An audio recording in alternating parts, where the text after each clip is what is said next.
Being aware of the upcoming Congress of Rehabilitation International in Winnipeg, we decided to organize ourselves around the concept of rehabilitation. We felt overburdened by rehabilitation. Every part of our lives was subject to some kind of rehabilitation professional.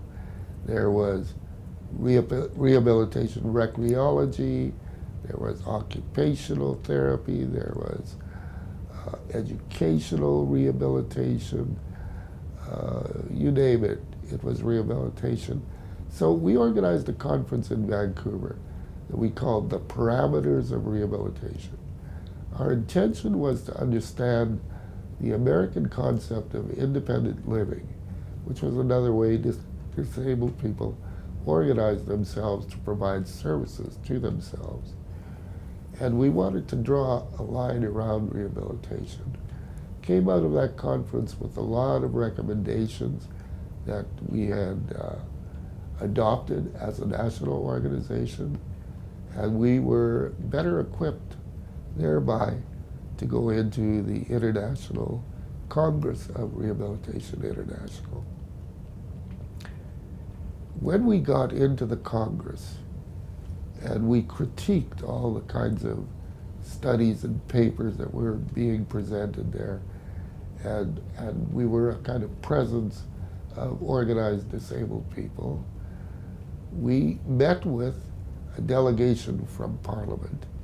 There had been established a special parliamentary committee on the handicapped and disabled. And the chairs of that committee were, first of all, Walter Dinsdale from the Conservative government, later on David Smith from the Liberal Party, and they met with our leadership and were much informed by our leadership.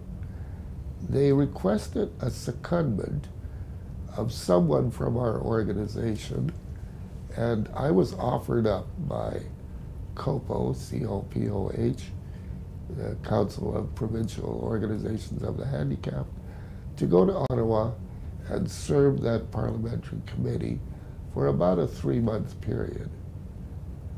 During that time, the Obstacles Committee report was written, and the first Obstacles Committee report, which is a very slender document addressing the Canadian effort to repatriate the Constitution and formulate a Charter of Rights and Freedoms.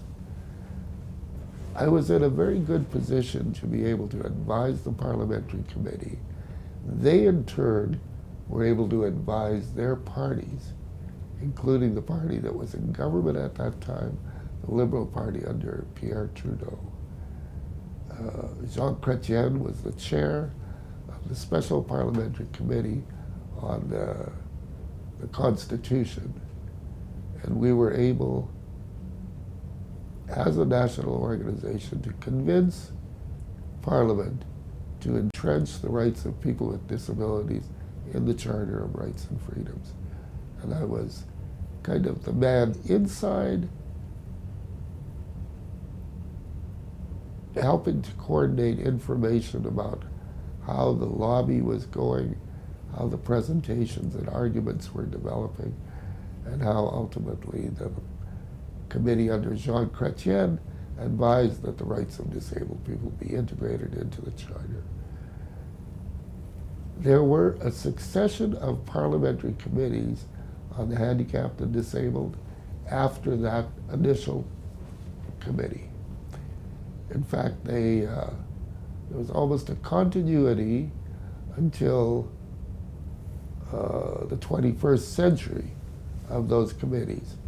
And we, as a public interest group, working to improve the status of people with disabilities in our country, we were able to make many presentations to those parliamentary committees over the decades to achieve our goals. The beginning was in 1980 with that first committee that I was seconded to.